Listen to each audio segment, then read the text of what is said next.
Jamie, I'm so excited already. We had a brief chat without knowing anything about each other, and there's already so much alignment here. So, the whole point of this interview series is to show different sides of family relationships. We get a lot about the positive side of families. We also get a lot about how to resolve conflicts. But based on my own personal experience as well, some people just go about their own family relations in a very different and very unique way. So I'm just going to start with a simple but complex question. Okay. How is your relationship with your own parents? Non-existent. It my both parents are alive. Um, I did see my what I call my alleged father um, in a couple of times, and it's no longer a situation where I feel the same kind of animosity that I felt previously, but it there is no relationship there. It was, as you and I had discussed previously with you, it was something that I left and decided, you know what, better just left alone with my, again, alleged mother. I mean, I guess that's really the only way I can think about it because I don't feel as if I don't feel an affinity. I don't feel a kinship. So I have not seen her in probably, I don't know, maybe 8 years. It took me a longer time to sever that relationship completely, because she was so entwined and she had become so enmeshed, not just in my life, but in my children's life as well. So, yeah, but the last time it was the Rubicon where I said, I never want to see you again. Don't ever call me. It's our relationship is nada. Do not ever attempt to communicate with me again. And it wasn't even anger anymore. It was simply a decision. It was a matter of, with, like, as with you, of protecting my own health, my family, what was left, my sanity. It was the only thing to do to be able to get on with life in, without that counterproductive, very destructive force always at play. Yeah, yeah. I can very much relate to that. The first time I caught that contact was in my very early 20s. And then later in my late 20s, I had to remake the decision. And there was a point when I seriously doubted it. I seriously went against my own decision. Maybe I made the wrong decision. Maybe, they have changed, I have changed. And a couple of years down the line, those new personalities met again and they clashed again. And at that point, I just said, no more of this. And it's because it's that parental bond. It's because it's a natural bond. And I know that it's the popular trend over the last century has been all about evolution. And I am a person who examines things according to reality checks. And if you don't have the direct evidence, where does the preponderance of evidence point? If I was in a court of law, and it's bunkum. Families were designed, and they were designed in a certain way to function as a healthy, productive, happy part of a smaller community, a larger community. And as we go on, the micro are the seeds of the macro. And so there is a way family works beautifully together. In our world, the place we have gotten to, it doesn't work that way anymore. And yet, unless our brain has been messed with at very early years, in some, God knows what ways they have now, but we still desire that. We still want to have a good relationship with our parents. We want to believe them. We want to trust them. Although, the culture that we have now, the culture creators have done a lot to undermine that relationship. Nonetheless, when it works, it's a beautiful thing. And when it doesn't, it creates problems. So, yeah, whether we acknowledge or not, that's just the way it is. And, if anybody didn't want to agree with me, hey, well, that's your fill your boots. Not interested in debate. Exactly. But yeah, nonetheless, this is my story. I'm telling it. If you want to tell a different one, go tell it somewhere else. And I appreciate it. I appreciate it a lot. How did But you, how, anyway, so that was my choice, and it made me sad. yeah, But I don't live there. I don't dwell on. yeah, very, very similar for me as well. How did you arrive to that decision? What was your emotional journey, I guess, from, going from the potential that you could still change things through maybe stages of doubting yourself to making that decision? How did that come about?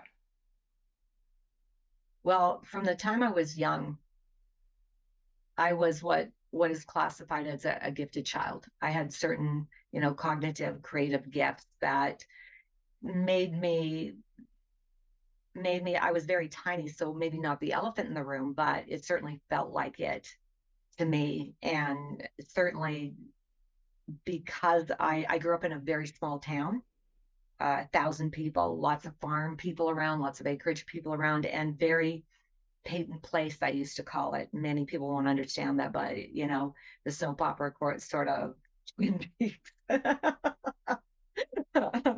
small town level.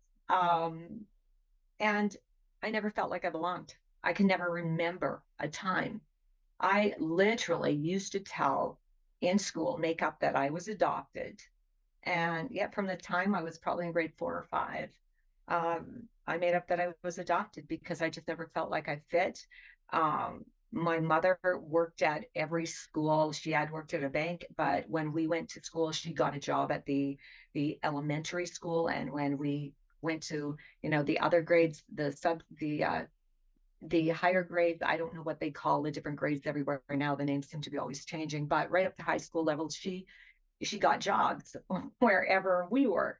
And I never thought about it at the time, but my mother's a high functioning sociopath.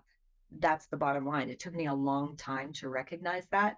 A narcissist, and I'm not sure, all of the different parts of the spectrum, but she was definitely a high functioning sociopath. And she was charming, very charming, and people loved her. And my mother made friends wherever she went. So whatever she said, people didn't doubt because her persona was so warm and so kind and so, bonding and always the martyr, always the person willing to go out of her way. But it took me a long time to realize that my mother actually created the situations. And it would be, years later, I said to her, the martyr that you choose to be when you talk about all the things you sacrifice. I said, you jump up, you create the situation, then nail yourself to the stake and tell everybody else how you're suffering. And it's, don't do that to me anymore because I don't buy it. Don't tell me your story. It just bores me and I've got other things to do. And, you know, um, for a long time, I thought it was me in some ways. I guess I didn't even really think about assigning blame. I just tried to fit in. My father was emotionally and sexually and physically abusive. My mother stayed with him because the religion she professed to follow didn't sanction, divorce was very different. Separation was very different in those days. It was not something that was a regular occurrence, that's for sure. But later on, I recognized that there was something deeply off with my mother. But, she'd know we'd get beaten if she told my father something about us. You misbehaved. You didn't know if he was going to be very understanding or if he was going to beat you and maybe break a bone. Um, but usually it wasn't something you could see on the outside because the beatings were didn't leave the kind of bruises you could see. But she would tell him things, that she'd find out at school. And knowing that if she told him, we go, please don't tell dad, don't tell dad. And she'd tell him. And then she would be there to clean up the mess, like, oh, poor thing, and the nurse tending you. And it was such a mixed message sort of thing. But to me as a child, my mother was always this beautiful fairy princess that I could never really quite get close to in some ways. Um, she was a fabulous cook, both her and my grandmother. They were known. We moved out to an acreage, and later on I realized why that decision was made. But but they were amazing cooks. I mean, we had the kind of food that you would, we didn't have money, and that was largely my parents' fault. But anyhow, but we did have, it's not like we were poverty stricken, but we were lower income. And my parents were horrible financial people, just made the work. Even as a child, I remember thinking, oh my God, you have this opportunity. What's wrong with you? And whatever the worst possible decision you could make was, that was the decision they'd make. But anyways, we did have farm produce, and we took in all the orphan animals because we had a little acreage, and they both worked. But we had all like the little pigs and the chickens and any little lambs, anything that was orphaned, us kids would feed, and then they'd raise, and usually they went off the market, which broke my heart. But that was the world we lived in, and I loved the nature. I loved that part of life. But we were very sequestered. We weren't allowed. Everything we did was monitored and kept on a tight spring. And that's what happens when you have a sexually abusive father, who becomes very possessive. And so I hated my father. I didn't want to hate him, but I came to hate him. And I remember, but you could never answer back, because I mean, that was much as your life was worth to answer back. But he was not just abusive, he liked to humiliate in front of your friends. I mean, I remember once he dragged me out of cheerleading, um, in front of everybody. It was so horrible. And he was just that person. And every once in a while, he would do something that was very insightful and very kind, and I would get a glimpse of who he could have been. But it seemed like he got pleasure out of hurting and disappointing. And from what I found later, it went back to his path. But I don't see that as an excuse. It's a reason. It's not an excuse. What you become at the end of the day, there reaches a point in your life where that's your choice. It's on you now. And unless there are some very mitigating circumstances, um, you know, it's on you at a certain point where you choose to take your life. So, and certainly visiting it on innocent, vulnerable, the innocent, the vulnerable, the trusting. To me, there's just no, this is to me, there is no excuse. There is no reason that you can give that is adequate to try to justify that.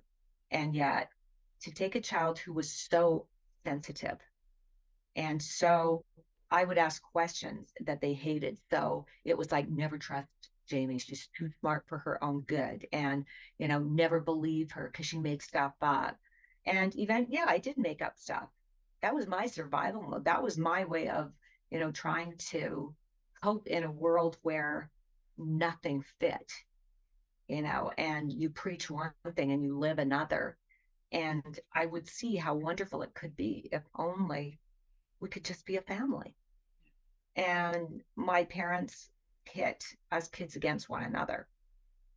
And so it was divide and conquer.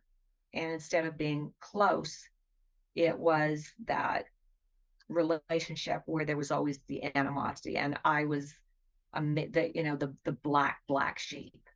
So we had a big clan. The family had relatives and relatives and relatives. And they made sure that everyone was kind of like, oh, Jamie, she, she doesn't fit. And so you grow up trying so desperately to have approval because everybody wants to fit somewhere, have approval. And my mother took advantage of it all the time, all the time. And it would be like, I'm the only one who understands. For a while, it was like, oh, you have this persecution complex. You should see a psychiatrist. I'm 10 years old, and and it was said mockingly, not to help, just mockingly. And I realized I am being persecuted. But and it was hard because I was an honor student at school. I got top marks and, without even really trying. And I look back and think, oh my God, what could I have done if I had had good parents? Um, but they expected me to get good marks. That was it. So for me, approval came from performance, from intellectual and from academic performance. That's where you got your approval from. And on the other hand, I mean, I was born knowing that there was this bright particular star. It was mine. It had my name on it. And it was like I wanted to be an actor and I could act. I would put on different personas and I'd go up to my brother and sister and go, I'm not really Jamie. And I'd make up, I'd I'm so and so and I'm from here. And they'd be looking at me going, you really are, Jamie. And then it would be like, okay, let's up our game. And and finally, when they finally went running off, that's really Jamie, isn't it? Then it would be, yes, my job is done. They're doubting. So, and that was like 5 years old. That's one thing they all still remember is that, yeah, you used to creep us out. Come and pretend you're somebody different. And I'd go around with anything I could find that looked like a microphone and interview people. I mean, how much can you know when you're 6 or 7 years old? What do you think of the state of the world? And it was, it was like, I loved it, grade 3 or 4, I had the grade 1 and 2s and the grade 4s, and they would all meet at recess, and I gave them little name tags, and it was like there was a joy in inspiring, and okay, this is what we're going to do now. And I just, I was on fire to just have a direction, to just create. And yet when I came home, and as I got older, any of those personas, any of that fun kind of left field stuff that I love to do, um, I get cut down, I get mocked and belittled. And so, yeah, it really made a mess of me. And my mother would go to school. The time she was nicest to me was at school. If I get sick or something, then she'd always act like, she showed me all this love. And I never figured out till later on that that was your school persona. That's who you were then. Yeah, exactly. So anyway, that was my childhood, is always trying to fit in, buying gifts for my brother or my sisters to try to show them I love them. And it just, to this day, I'm still the black sheep. And, you know, um, it's just, I will never understand that mindset. I will never understand why people, that question was still, I mean, it never gets answered when people don't want to change. The same one I asked from childhood is, why would you want to be this way when to be the other way would be so simple? Just stop hating, just stop competing. I'm not competing with you. I didn't realize how much competition there was. My older sister, who was the perfect one, the one who got the least flack about anything, and her stand, like she was always the, the pet, the one who had the best upbringing. And she hated me, and she'd set me up at school. She was my worst enemy, and I could never understand it. I could never understand it. And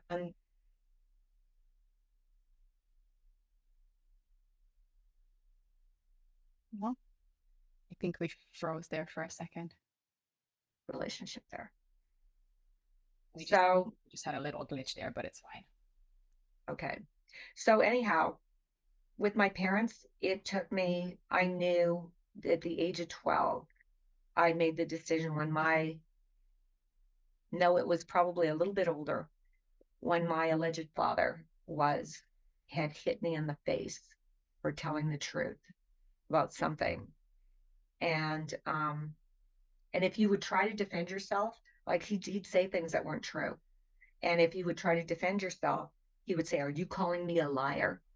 And yeah, he was a liar, but you had to say, no, you're not. And I remember thinking, you think because I'm a kid that you can make me do anything you want, but there's going to come a time where you're going to know how much I hate you, and that I will say everything I needed to say, and you won't be able to do a thing about it. And I made that vow when I was that age. And pretty much it wasn't getting away from home, it was escaping home. It wasn't leaving home, it was escaping. But my mother, unfortunately, that's not the end of the story. And my mother became very involved with my life when I became pregnant, just wanting to have my own family. All the career choices I could have made. And, my teachers would tell my mom, what is what is wrong? Jamie could do anything. She could do anything. Why won't she? What is it? And what was wrong was the last thing they'd have ever suspected, because she was the darling with the teachers too. And I ran away from home a couple of times. And my brother told me years later, he said, I admired you so much because you're the only one who had the guts to even try. But they dragged you back home back then. I didn't know I had a choice. I used to look out at the lights when we'd go into a city at night, or when we were in the city, and I'd think, I wonder if there's anyone out there who would like to adopt a really nice girl, because I am. I would have adopted myself out if I could have. But you couldn't. So, you make the best of it. And I had a grandmother and a grandfather on my mother's side who lived in the same small town we lived in, and that was my safe place. My grandfather loved me the most. We had some things in common, and one was a sense of gentility, and I guess what people would think of just old-fashioned sense of what is noble, what is done and not done. And he taught me, because I have always had a fascination with words and communication. I think they're so powerful. And he taught me that if you understand how to use language and words properly, you can do anything. And, I studied the dictionary, and I would be like 8, 9 years old, because words to me were so fascinating. And yeah, not your usual kid. On the other side, I go running with the boys, playing all the games, climbing the highest tree, interested in everything, just want to learn, want to suck it all in. And then, playing teacher and trying to rope kids into, come on, learning is fun. You'd be going, oh my God, I just got out of school. Who are you? And and playing practical jokes, creating comedies and practical jokes and stuff like that. And that was my world. It didn't fit into this little container. And I could not understand why there was so much negativity, and so many things that just seemed so odd. And so it was a very strange childhood. But when I went to my grandparents, my grandfather, I would always say, I love my grandfather because he loved me the most. And I love my grandmother because she just loved me the same as any of the other kids. And I still get choked up when I think about them, because my grandmother was great under fire. She could have been anything, but she chose to stay where the family was. I think they suspected a lot, but you didn't interfere with family. But we were a safe refuge. They never asked me where I was going or what I was doing when I stayed overnight. They were just there for me. And I made a lot of mistakes with them. I don't think I really appreciated how much I loved them, and how much they influenced my life, until they weren't there anymore and I was older and, more mature.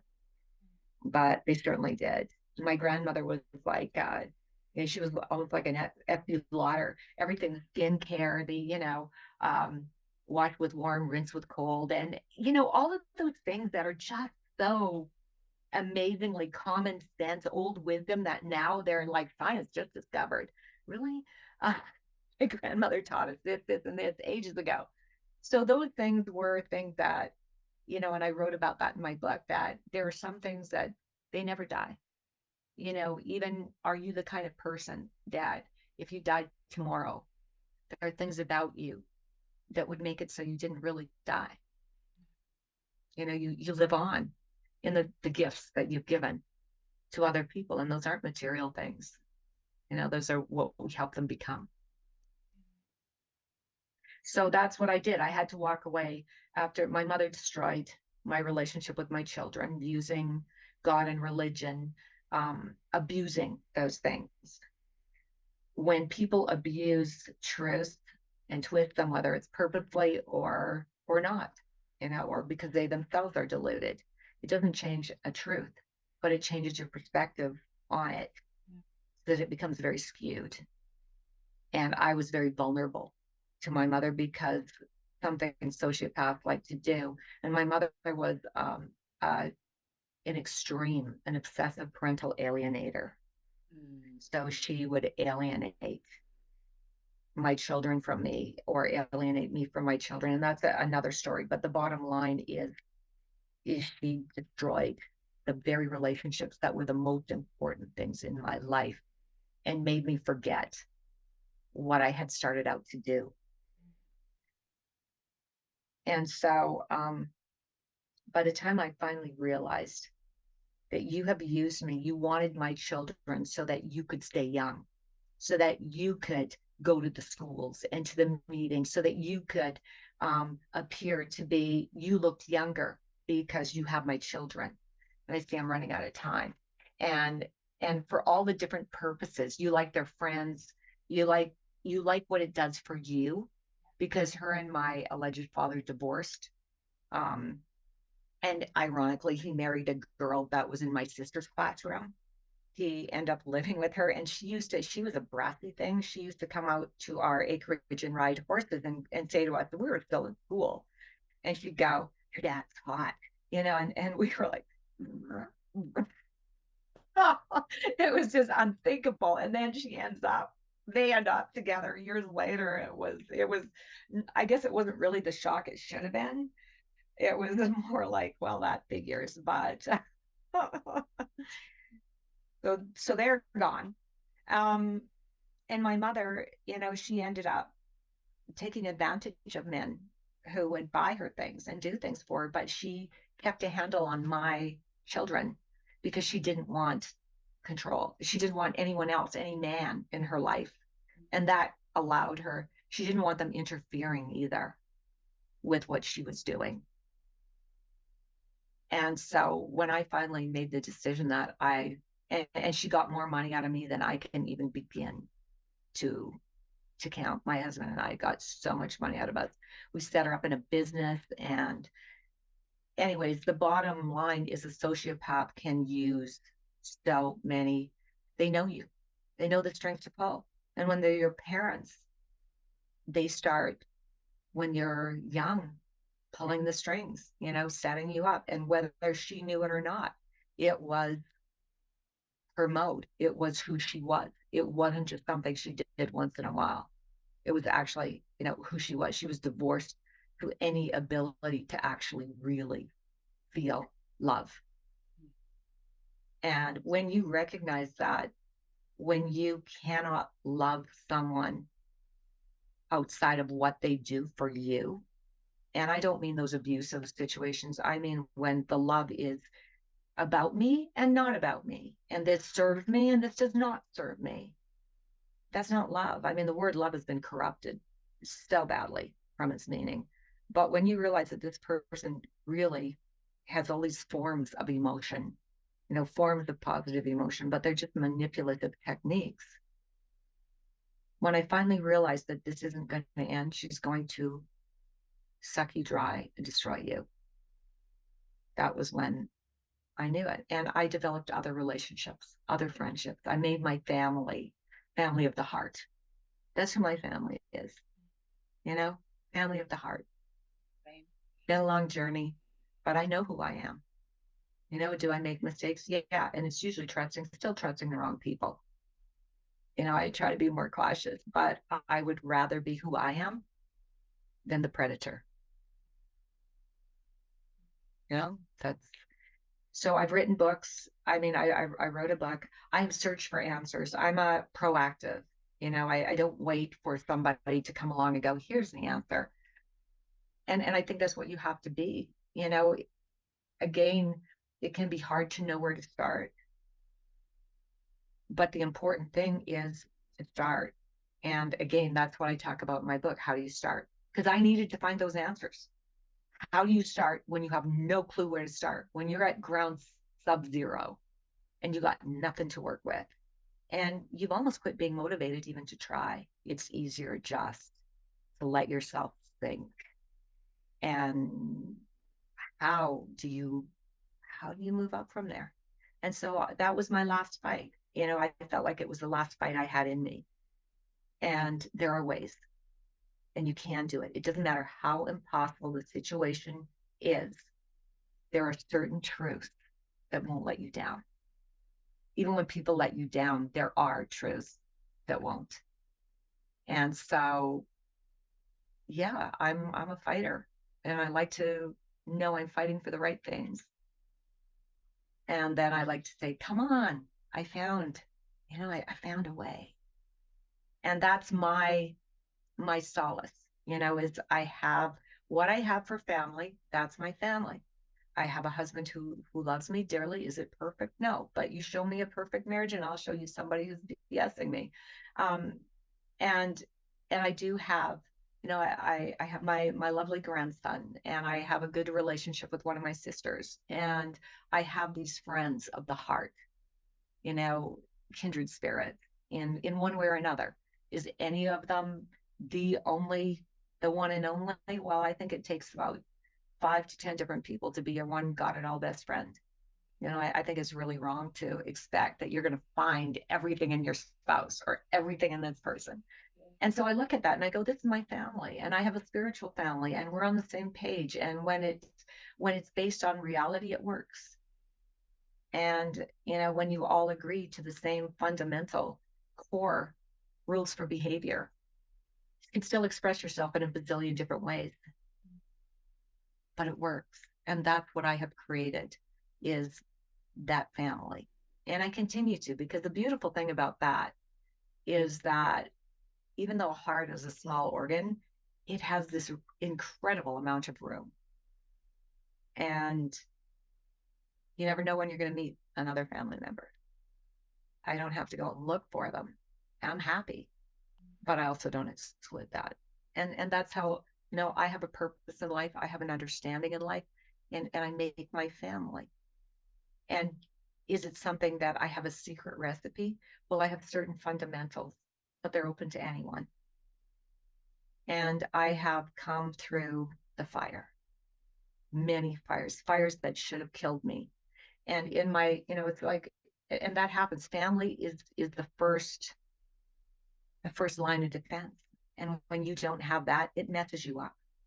And that's something that I have learned in working with the neuroscientist, is that if we miss a stage, and it's true with animals, it's true with anything, if we miss a stage in our development, a crucial stage of development, we will always revert back to that.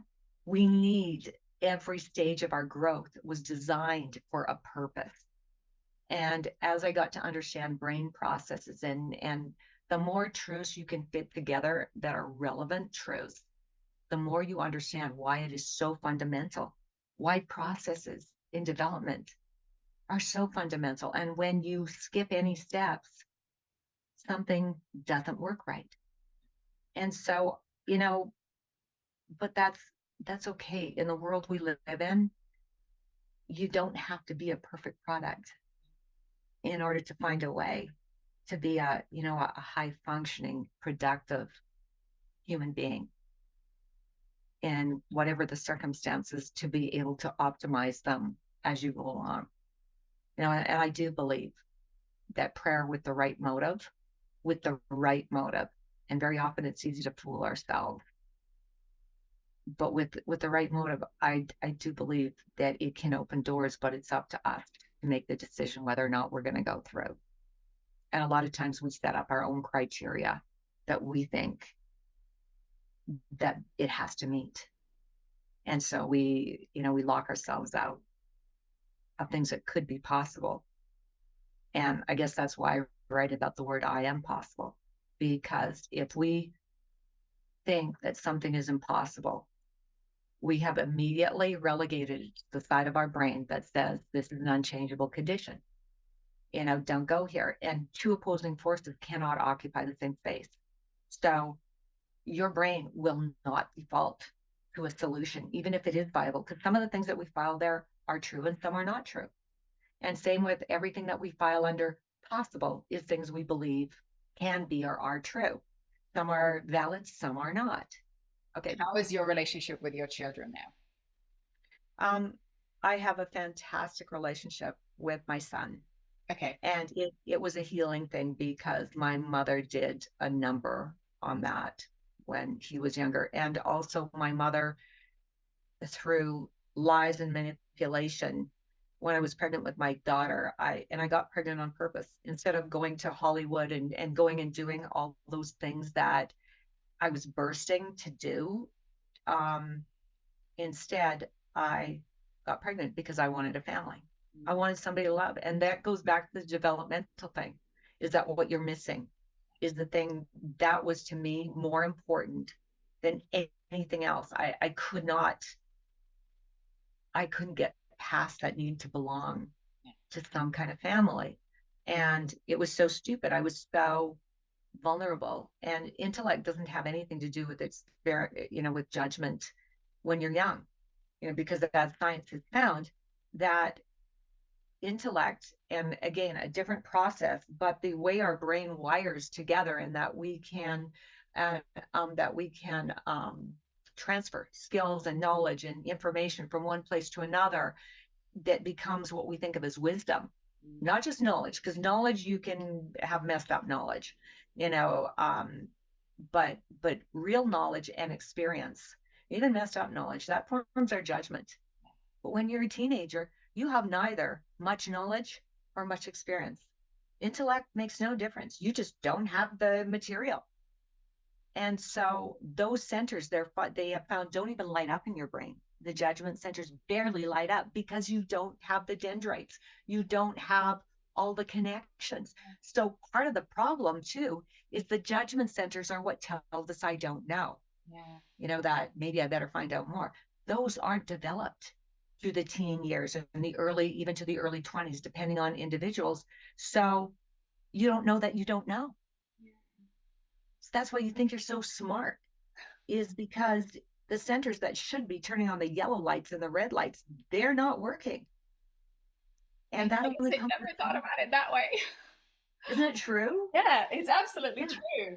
But I never realized it in that way, that maybe that's why it's such a, some people might have wonderful 20s, but maybe that's why it's such a realization in your 20s that you're lost, you don't know who you are, this whole existential crisis, that all of a sudden those connections are just switching on and you don't know anything about the world. And what is it that starts to make those connections? I remember in passages reading that your 20s are where you find out more about what you don't want to do than really what you do. Knowing, I was just one of those people who was born knowing what I could do, certain basics of what I could do well. Yeah. Born knowing, never had the opportunity to properly develop that in any kind of sustained, rational way. Nonetheless, in the 20s, we start gathering information, right? We start gathering experiences, and the connections start, and the transfer of knowledge from one place to another, or skills or lessons learned, those start.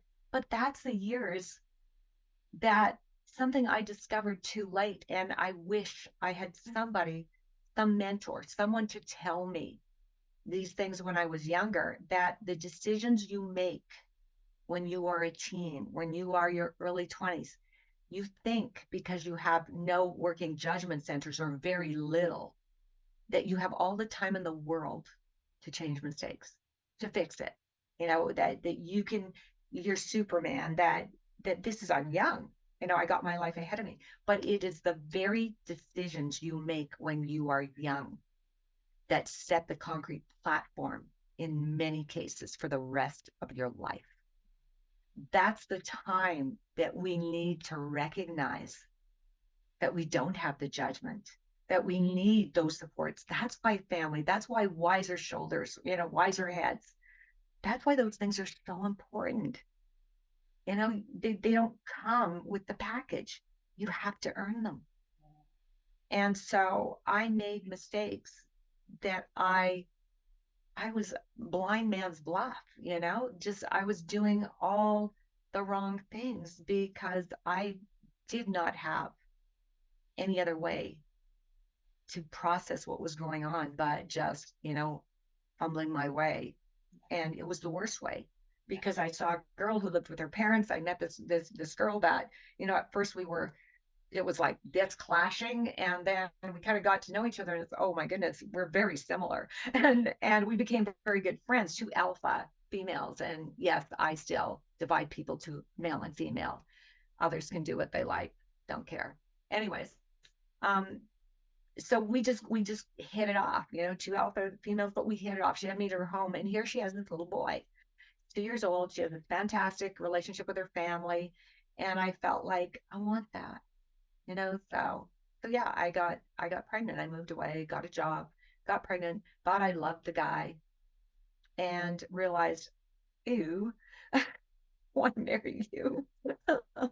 And so, came back home. That's all I had to go. That's the only place I had to go, is back home. But meanwhile, I had made up that a family, because I didn't want anyone to know about my family. I took on a Scottish accent, which was probably one of the worst accents you could imagine. But here's the thing that I learned about that. 90, you know, like they say, 10% is what you say, 90% is how you say it. That isn't always necessarily true, because I'm kind of a precisionist, but in my case, that was it. I mean, people bought it lock, stock, and barrel because I was so convinced, because I took on that personality. I went to sleep with it. I woke up with it. And my father was a kingpin in the mafia in Scotland. And I was a spoiled daughter who ran away from home, and he was letting me find my way. And I would just talk to random strangers, like men in suits, go up and talk. And all these people believed that those were my father's men. And I mean, I just took advantage of whatever was there, because I didn't have anyone to protect me. I had no family. I was vulnerable. I was 17. I graduated from school with scholarship marks, but I had nobody. And that was my mission, is to be accepted somewhere. And I'd never been allowed to do anything. So, I took all that potential and just pretty much wasted it, just completely. And yes, I do have regrets. And I think anybody who says they don't have any regrets, well, you sure didn't learn much in life, did you? Or somebody's helicoptered you. Because I'm not afraid to say I do have regrets. Things I wish I'd done differently. Do I live there? No, I don't. But I recognize where I took the wrong turn. And so yeah, that's what I did. And I came home and stupidly invited a couple of the kids with me. Who asked my mother about my father in Scotland. So that kind of blew that, really ticked me off, because my family wasn't even surprised when I used a Scottish accent at home. Didn't surprise them. It was just another one of the things I did. But that's what really did it. And so so that was that. End of friends in the other city, but I was at home. It was the only place I had to go. And that's when my mother really, the grandchild, the baby. And when I watched the show Labyrinth with David Bowie, Yeah. do you remember that show? Yes, it was me, and that was my mother, and always changing the parameters to get the child. God, you're not married. You have this child. God's going to destroy you and your child. You're a murderer. When you put your life on, when you get your life straightened out, if you get your job and get your life straightened out, and then, I'll watch the baby for you, and the baby will be protected. And, I did. I was still under the spell. I didn't have anything else to compare that to. No, that's not who God is. But I I had been raised in such a way that I always had the spiritual side, but God was taken and reshaped into something that they could use, another control mechanism. And so that was the beginning of me never being able to meet my mother's criteria. And my whole purpose was to find a husband I could live with so I could have a family. And living in a small town, and then I was accepted into university. My mother talked me out of that. And it was just one thing after another that my mother kept sabotaging everything good that could happen to me. And if I'd bring a boyfriend home, she would, as soon as I went to the bathroom or anything, what I started to find out is she'd start bad mouthing me to the boyfriend. That was my mother. And so, first marriage, I found I'd been married to, what I thought was a social drinker, nice guy when he was sober. He's an alcoholic. And so now I had that. And so then my mother would come and grab my daughter, because when he was drunk, he would beat me and bring out the guns. And my mother would come and run and, oh, you can't have the child in a place like this. Meanwhile, she told everyone I was a tramp and I deserted my child, and she had to look after it, and built this whole community of relatives and friends who saw me as somebody who was just this heartless tramp, were her words. That it just dumped my child and left her to have to look after it. And I only found all this out later and fed my daughter full of lies, because I'd come back and I'd be with my daughter, and the minute I'd leave, she would, as early as she could, tell my daughter lies. And what kind of person would do that? I can't even my brain didn't work that way. Could not even begin to imagine what kind of pathology would exist in somebody that they could do that to their own child and their own grandchild. So it didn't enter my mind. And I ended up being in survival mode all the time. I was living in survival mode. And I forgot along the way what my original purpose was. And I, again, was looking for approval. And it became more about me. And, then I had a son, hoping to save my marriage, who I loved dearly. But my mother would keep coming and grabbing my daughter. And I found out later she would phone my husband and make up lies about me. Just totally. She had no problem making up stuff from nowhere about me seeing other men, so that my husband would beat me up and she could come and grab my daughter. I guess she didn't care what happened with my son. So my son saw his sister being taken away all the time, and convinced me that, because I had nowhere to go. I had nowhere to go. And I didn't even think of calling family services. I didn't think that there was anywhere I could get help, because I was married. I felt like, well, I'm on my own. And he was a tool push, so he'd be gone for times and then out on the rigs. And then he'd come home, or else I'd go out there. But out there in the middle of nowhere wasn't safe either. So my life was never really safe. And I remember hiding in the closet with my children so that he would look in the rooms and think that we were not home. And then he'd pass out and go to sleep, and I could, be safe till morning, because then once he was sober, then it wasn't a problem. But he would have killed me when he was drunk and regretted it in the morning.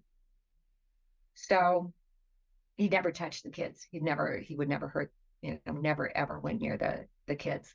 But I was still protecting. And my mother would come and she'd bring my sister, I remember, and I would be so distraught that I can remember falling on the floor sobbing, because I wanted my baby, and she was taking my daughter again and going, you could lose both of them. I could cause you to lose both of them. And her and my sister just looking at me and walking out the door and leaving me. And those kind of things I don't like to remember. I try very hard not to, but this is for what purpose? If it helps somebody else to know that you can get away from those people as quickly as you can. Take your babies. Never, ever, ever let somebody separate you. Don't forget the most important thing of your life is if you have had those children, you love those children because they may seem little, but they remember everything. They're little human beings in development. And everything you do leaves a mark on them, as it did on me when I was young, and the nightmares I would have until I found out why. And then the nightmares stopped. But I've spent my life trying to also, one of the things, big thing, is I wasn't the mother I should have been when my children were young. But I got here as fast as I could. And I am that mother. And my kids know it. But I did lose my daughter. I lost 2 daughters. Neither one will talk to me. And it was all my mother. It was all my mother.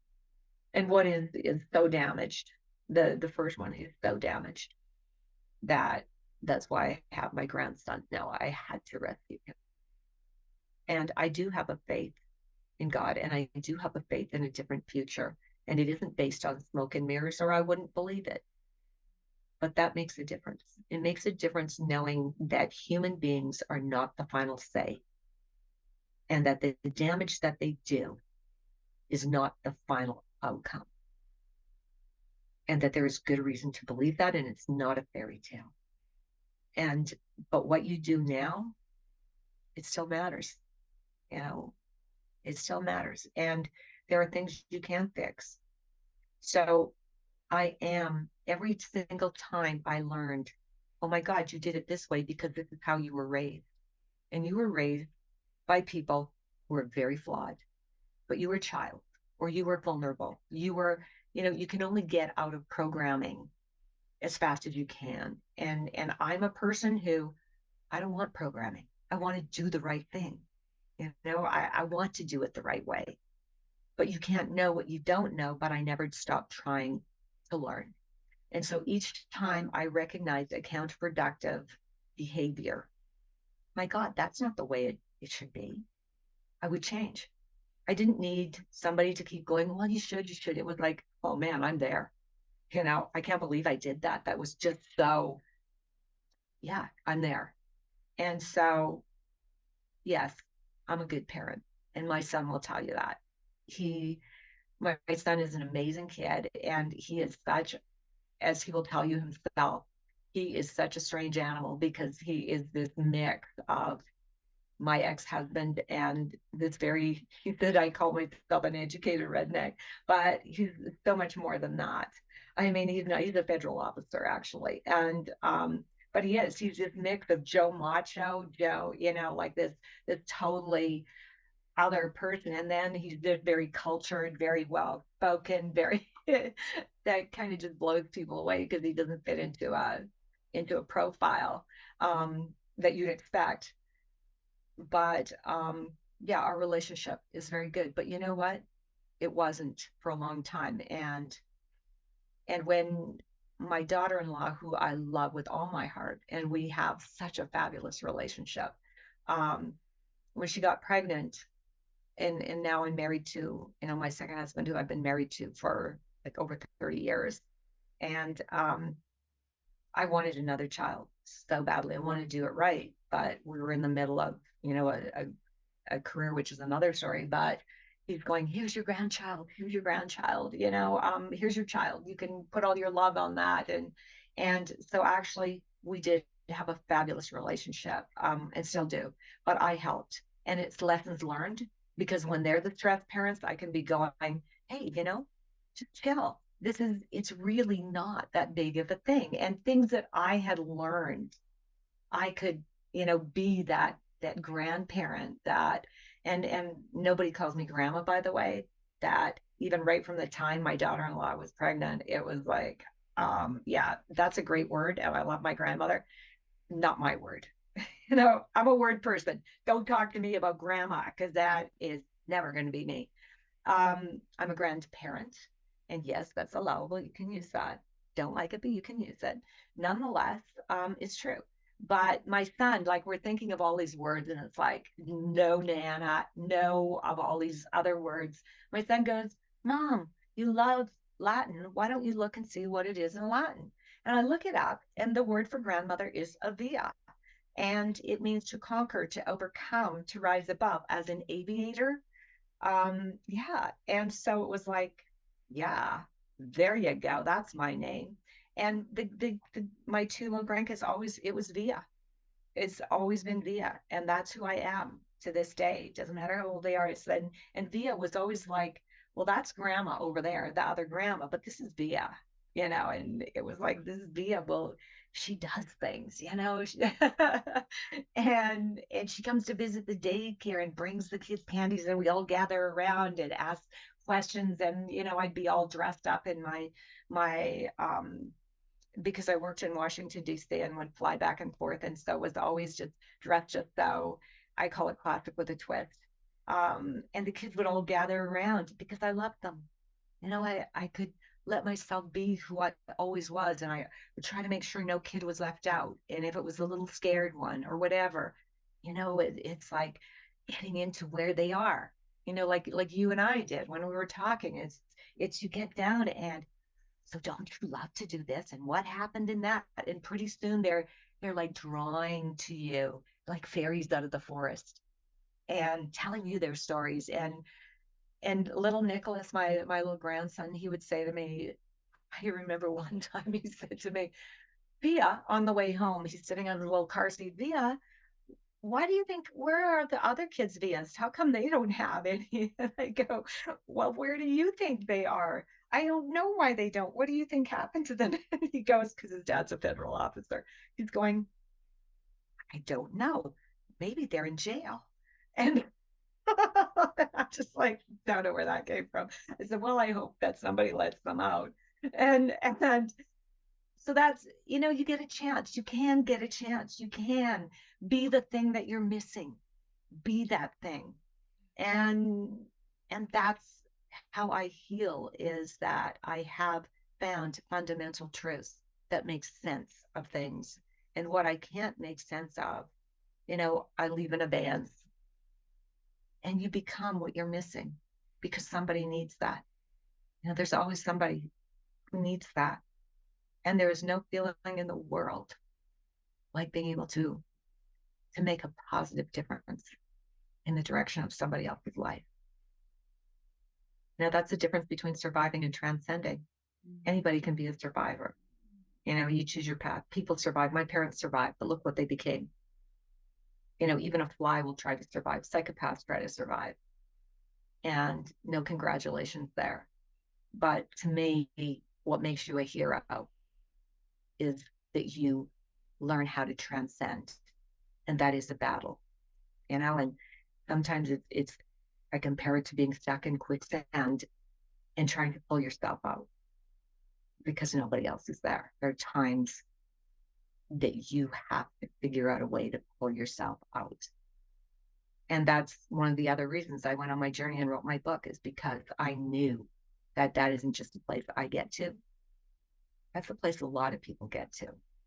And it doesn't have a color, a race, a background, a social standing. Although the less resources we have, the harder it can be.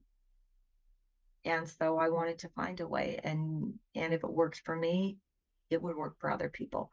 And that helped me transcend having I have no cousins. I have no uncles and aunts. I have no one to leave me a legacy. But I am working very hard to be those things. It's not anymore, what don't I have? It's what can I give? What do I have? What do I have to work with? And, it doesn't matter where we're starting. You can find something. And you can. And that's kind of my story, is that, yeah, there isn't always the happy ending that you would have written if you could write the story. But there can be a happy ending, and you still write it. You write what you can. And you have a lot of input into that. I just didn't know how much input I still had. So yeah, it would be nice to have blood family too. On the other hand, I look at what I have learned and what I have become. And that's okay too. That's pretty good too. I have a lot of insights I didn't have, and maybe I wouldn't have had the road gone differently. So that's why I'm here. And maybe it'll help someone else. I love that. And I love Via so much. How was your experience going through trying to make up for the developmental stages that you missed? That's what my children paid the price for that, because I had my babies. I had no stable family life because my husband was, you know, coming home was never safe if he was home. And so my children lived with babysitters or either my mother. Um, and I went through the stage where I did go out at nights. Um, I went out a lot of nights and I was very popular. I was different, of course, and people sensed that. People knew that I was a leader, and I made friends, and it wasn't a contrived thing. It was who I was. And so all the different clubs, things like that, um, everybody knew me, that I never had to stand in line for anything. And, people would think, you must be with the band, you must be with this. And it was just who I was. And it was heady. You know, I was never, and it always surprised me because I was my own person, but I was never a classic beauty. I don't fit that profile. And yet I had the other reason I had to make up a family, I felt, was because there were women who just hated me because I was me, and really they wanted to hurt me. And it was mind blowing to me that anybody would want that, because I didn't feel that kind of animosity. I welcome other women, and I love beautiful women, and I love women who know where they're going. And it's like, and I also love humble. I don't see the gender, I don't see the competition. And yet you're surrounded by people who have these other agendas that just have never made any sense to me. And so, but it was heady. And all the time I wished to find Mr. Right, but I had been married and still had this set of standards that, nope, I got my line. So yes, I had tons of attention. And yet ironically, I was this faithful wife who'd get beaten for not being faithful when he was the one who it turned out was cheating on me. Um, and it was all those things, the popularity, the the limelight that I didn't even have to try for. It was just there. And it was finally having something that, the dancing queen, that whole thing that I forgot. You're supposed to be a mother. You have these babies and you can't leave them to nannies and babysitters. They need you.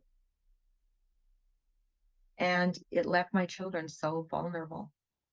And I really forgot. I wasn't present for my children, really, the way I was after I realized for my grandchildren, the other one, my mother got involved with and tried to alienate too. And he's the one that's with me now. Um, but yeah, I did. I know what it's like to have to. I didn't even realize what was happening. I missed that whole part of my development. And I remember a friend of mine from school. She was one of the most, it was among the most out there popular girls in school. And she was a good friend to me. And she said she had a lot of insight for somebody who was so young. And I didn't find out till later that she was living with her own kind of hell at home, but it was a different kind. But she'd invite me over, and her dad and mom, they owned a show theater. So she'd invite me over even when she was going out with her boyfriend, and just like kind of to get me away from my home for a night. I had like all the treats, and it was like, fine, go out. and um, but she said to me, whatever's going on, she said, you're being kept like this spring that is so tightly coiled instead of being allowed to go out and allowed to, be free to be trusted and to have a normal development. She goes, when you finally get out of school, you're going to go crazy. And I never forgot that. She said, it's like that spring that's going to go. And I think we were in grade 11 when she said that to me, 10 or 11. And it stuck in my mind. It didn't come back to me until years later, but that's what happened. I just, I went crazy. It was like the world of guys, the world of attention, the world of, and yet there was a desperation under it all. That part of me, I just wanted sane, happy family life.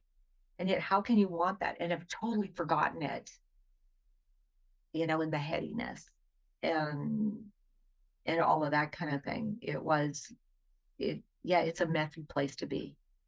And if you have children, it's absolutely the wrong place to be. And yet, I didn't know any different. I didn't know what was happening to me. I didn't recognize it because I was still so young. And I was trying to fill that place that could have had a completely different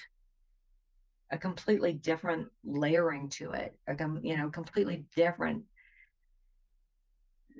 dynamic involved had I been allowed to take all of that, that whatever that je ne sais quoi, and all of those things, and be with parents who helped me and siblings who, we helped each other, and who helped me be able to direct and manage that.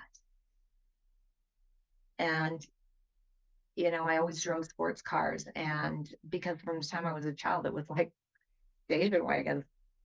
And I just give me that it was a 240Z, I think the first one I ever saw. And it was like, I have to, I'm for those kind of cars, for those. And of course we grew up on an acreage, so we drove everything and learned how to drive everything. And so for me, it was like, where was I going with that? It was always this bigger than life kind of thing. I was bigger than I could manage. I was bigger, and the problems were bigger than I could manage. And it's like, I don't seem to do anything in a small way, even screw up. It's, and that's the thing, when you have kids, you take other people with you. And the fast cars, the popularity, the headiness of all of it, underneath it all, I just wanted to find the right guy. But, I know what, the police became my friends. Like, they were the local police forces. They'd stop me in my Corvette to tell me that, hey, there's police over there, set up a speed trap, look out for it. They were so good to me. The police chief said to me, what the hell are you doing here? Because you are just so out of your league. Why are you here? And it was like, well, search me. I don't know where else to go. I got kids now. And yet I did a terrible job, because I couldn't give my children something I didn't have. I didn't have it myself. I had the worst mother you could imagine, who had never given me normal mother love, who always was like, oh, babies. Meanwhile, she was feeling mine and telling me what an encumbrance they were, telling me how, oh, if only you didn't have them. It's stuff like that. Instead of telling me, like I tell my kids, those kids are the most important thing in your life. Instead of trying to, and I don't mean having these entitled, spoiled, helicoptered brats that, the first person I want to slap is their parents. And that's me, folks. Anyways, it's different than that. You owe your kids such a debt of responsibility. And, it doesn't always turn out the way you want it to, even with the best of parenting. But then it's on them, and nobody's the perfect parent, but you owe it to them to try and to recognize that, and to look as precious. What was your solution?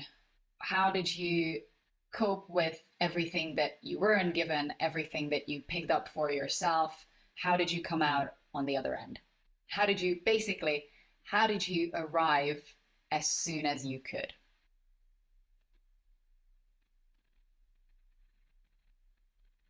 There's a part that out of consideration for other people, I have to leave out.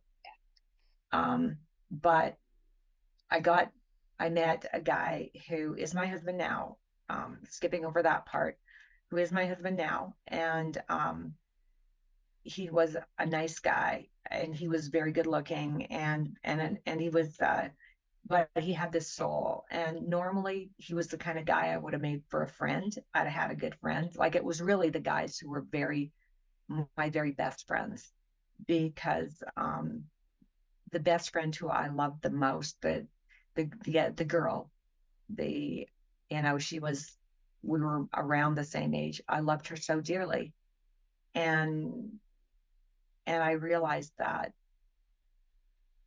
she didn't that she was envious, and she had a wonderful boyfriend, and she was funny, and she had so many things I loved about her, and yet it was guys who would tell me, Max isn't really your friend.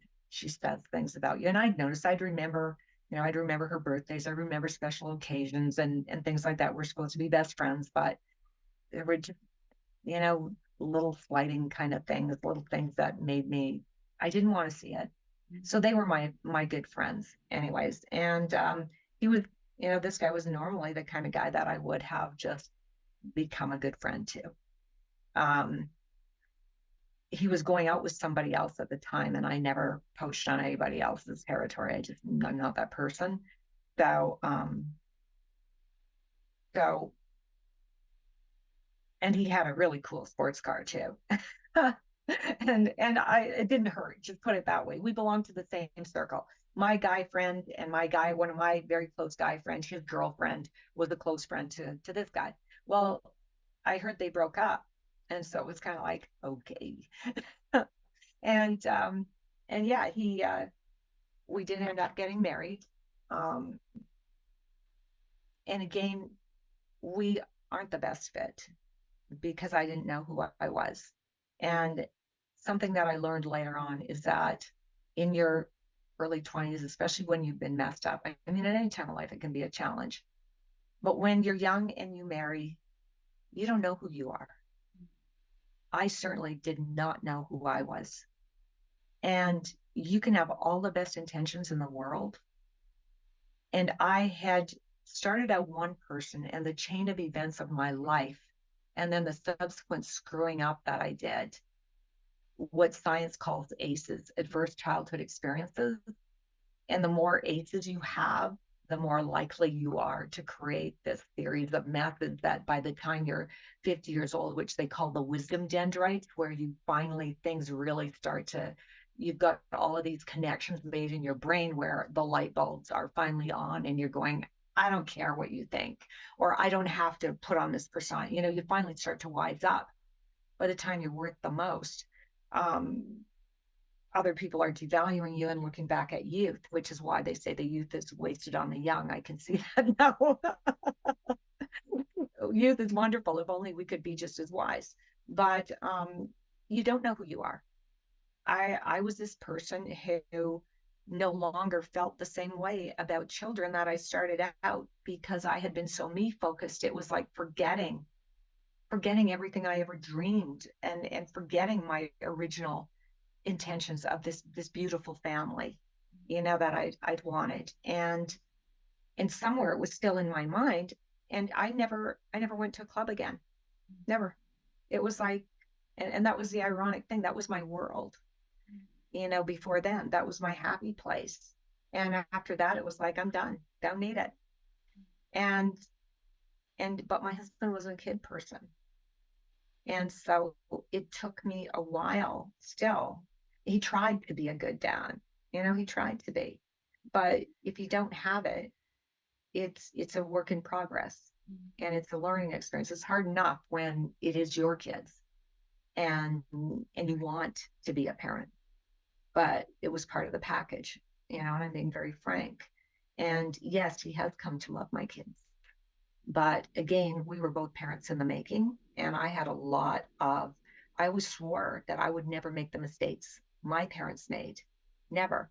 I'd never do that to my children. And yet I ended up getting babysitters and nannies and allowing my mother, that,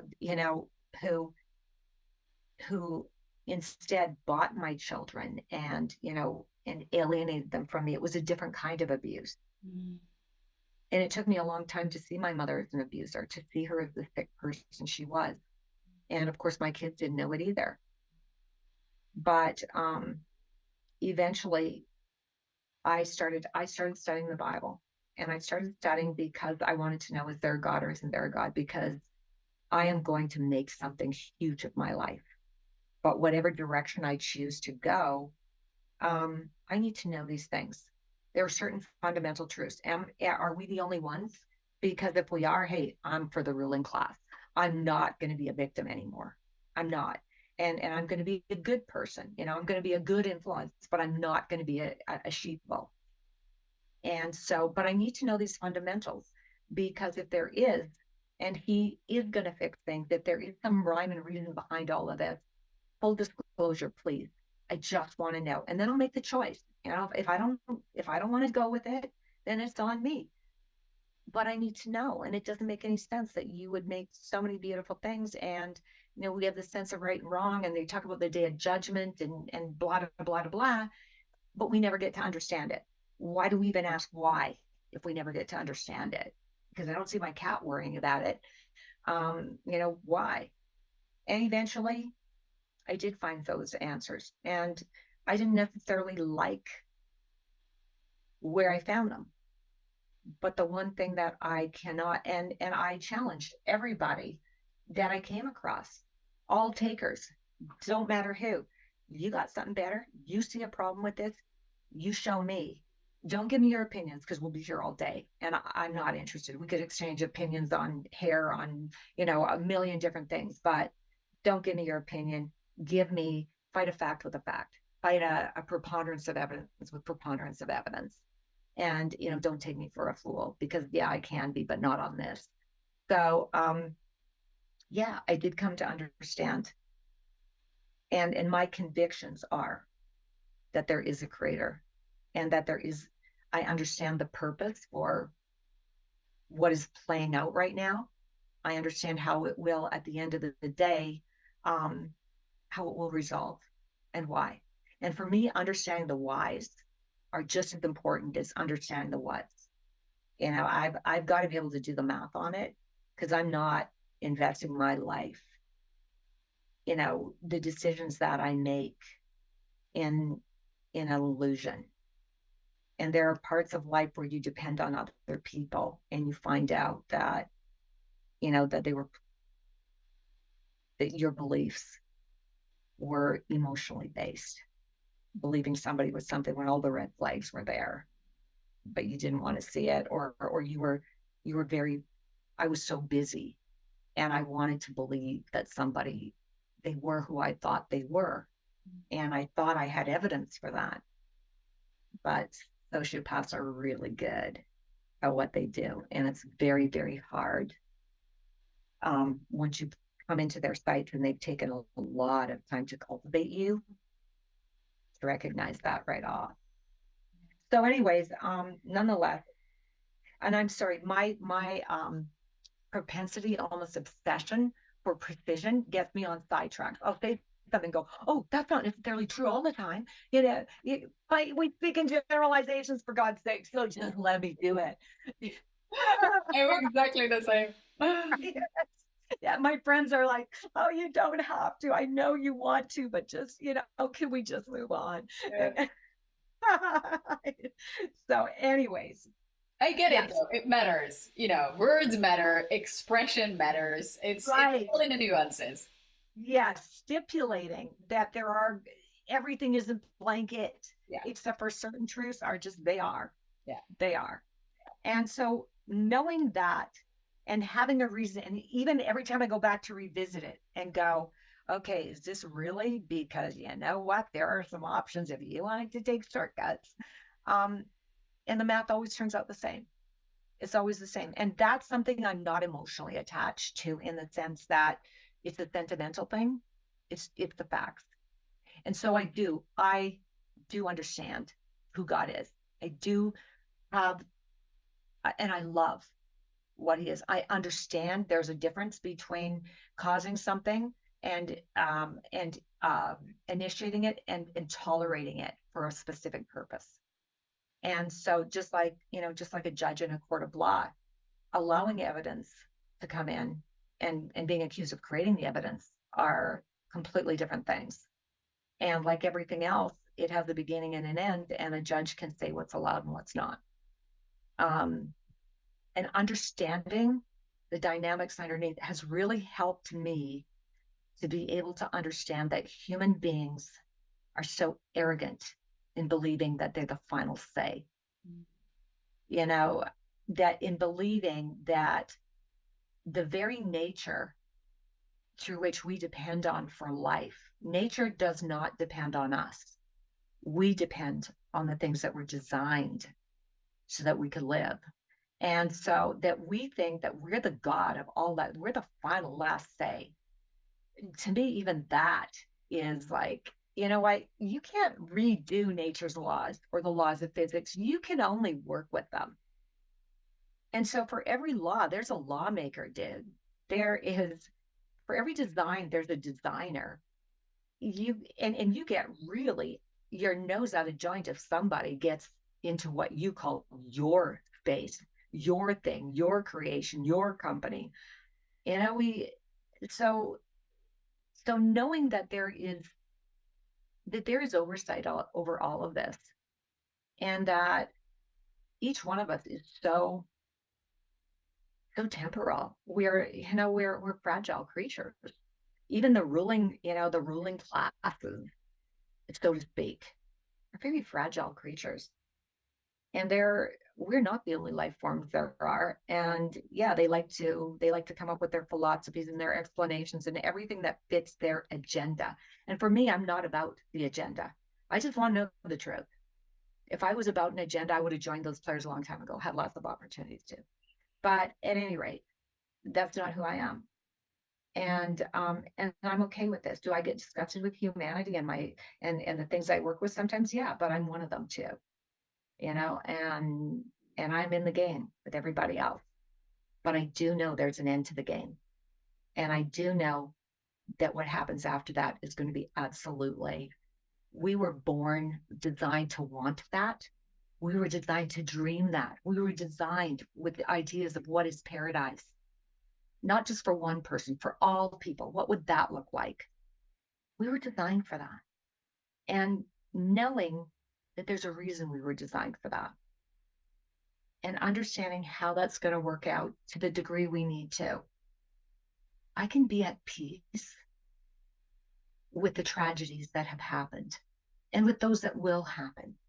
And it's not a delusional peace. It's a peace I can teach, I can explain, I can understand, and it fits in with the way we're designed to put a healthy reasoning and understanding together and to fill our needs, not to gratify just these certain desires. They can be very, very, like with my family, like with me, certain desires.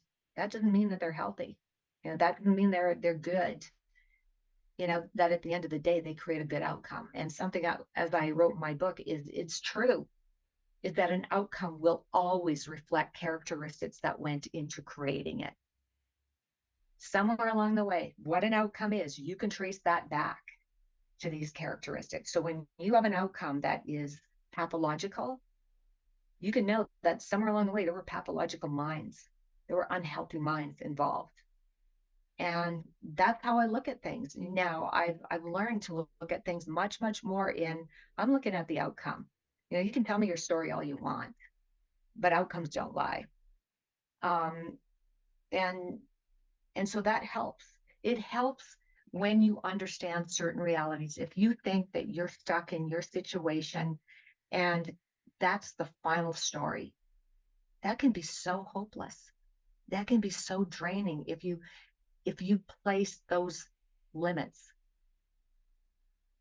or if you place your faith in all of the different, I call it propaganda or culture creation, or the different philosophies and dogmas that say that limit everything to this random sort of a who knows, maybe it's aliens, maybe we have no purpose, maybe those are all hopeless making things. They're not solutions to anything, but they certainly keep people going in the wrong direction, chasing their tails all over the place and buying more things and joining groups and becoming more fragmented and dysfunctional than ever. But that's what helps me and I worked my tail off for it. And I did process of elimination. And yes, I sacrificed because it wasn't about what I wanted. It was about where does the truth lie? And do I accept this because that's the way it is and that's the final say? And that's your lot in life, Jamie. That's what you got. You started out with all of this potential. You start out with all these things, and man, you blew it. You just blew it. You might as well have grown up somewhere in a village in I won't name any countries, in a fake country somewhere, locked in a prison. But no, I know that's not true. And I know my life hasn't been wasted. And I know neither has my children's. And I know that I am not the God of the ending. And that what is going to happen, there will be no injustice. And that there is nothing in this whole entire history of humanity that has been done, that there is not a power that can undo it and make things right in a way that we could not even begin to imagine, because our universe of our minds is not the infinite, is not the end of the tail. So I can be what I can be. I'm not happy with a lot of things that happen, because often you do become a target. There are malignant forces at work, and you don't have to be a pessimist. You can just be a realist and realize that and still look for the good without ignoring the realities. Cautious as serpents, innocent as doves. That's kind of what I try for. Don't always reach it, but try for. And that's what I do. I make my family.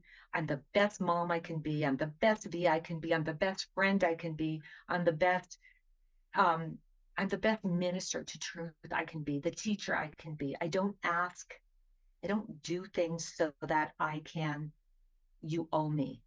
If I take on a job, yeah, you do owe me. You pay me my check, but I'll give you 200%, and I'll give you more than you ever expected if I commit, because that's just me. But no, I like the way it's supposed to work.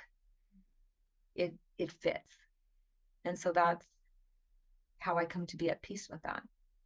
And I've learned, the more I learn about how the brain was designed and brain processes, I wish everybody knew. I wish I'd known how that whole dynamic of child to parent to siblings to family to greater community, how that works, how that fits, and what I was doing to my children, how their developmental processes. And that's why we have generational crap that happens.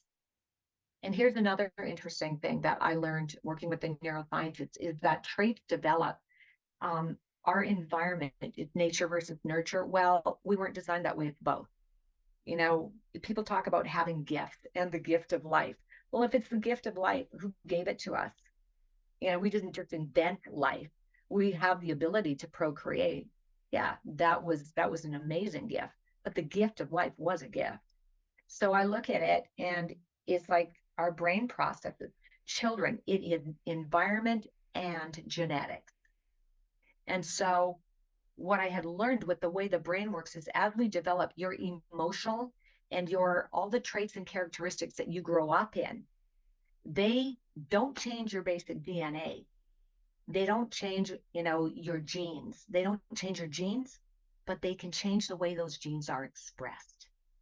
So during your teens, as you're growing and developing, your environment can affect what was once a dominant gene can become recessive. What was a recessive trait can become a dominant trait. And so that can change how That's why, the emotional injuries have far more reaching effects than a physical accident where you've had love and, care, far more long reaching impacts on the body, as science has found. And so it can change the way you would handle things. It can change the way you might have had a gift to do something and suddenly that's inhibited. And or another trait that would have been recessive, you become more of that. And that's how the more you're in a community or a group that has specific traits, you see them displayed more and more. Well, it makes sense. But even though it doesn't change your genes, what it does is it can change the genes of your children. And so now their genes are impacted, become more of how yours expressed. And realizing those things, we have such a responsibility to our children and to ourselves. And if only we could help one another to understand those things, I think that you could change the trajectory of people's lives. And I try as hard as I can. That's how I find my piece too, is to help be a catalyst for trajectories that lead to the best possible place, And that's my healing. Otherwise I would never heal. If I didn't know the things I know, I would never heal. And I could never teach something that I can't prove. That whoever I teach can't. It's like I tell my grandson, if I tell you something is an opinion, it's my opinion. If you ask me, do you know that for a fact? I'll tell you if I don't know it for a fact, because part of my other career involved working with undercover agencies. And so, and if you were going to, in Washington, D.C., and if you were going to say something is a fact, you had better be able to. There's a difference between saying, oh, they said, and saying something is a fact. So I have become very aware of, okay, is that a fact or is that just, are you asserting this? And so I told my grandson, if I say it's a fact, you can take it to the bank, you can cash it, you can spend it. But I'm very, very careful of what I assert about facts. And so that makes you credible. It makes you more believable. And that way if I challenge what appears to be conventional wisdom, I can do that and go, well, that's my perspective. But if I decide to deliver something as a fact, and I'm not infallible, no, but I certainly have gotten to be in a place where I am very aware of the statements that I'm making, and rarely will you catch me in saying something's a fact and then find out it isn't. But if you do, I'm happy to admit it. I'm happy to be corrected. So keep that in mind. Nonetheless, so I like to let, I don't want to control anybody. Don't want to control. I want to get along and things to come from a really good place. And that's how I am with my kids is, you live with my house. There's certain rules. Yeah, you betcha. This is cause and effect. You choose what you want to do, but there's consequences.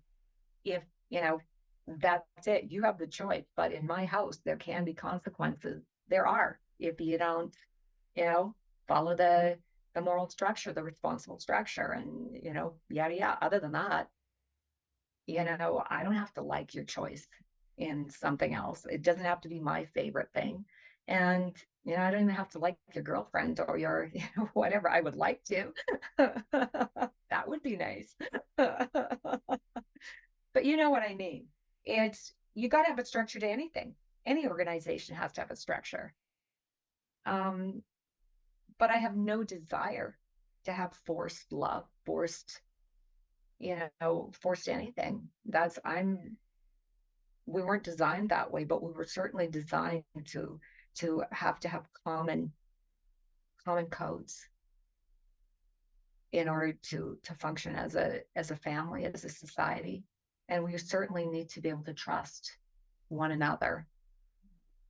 And I mean solid trust in one another's best intentions for each other, and be willing to make concessions for one another.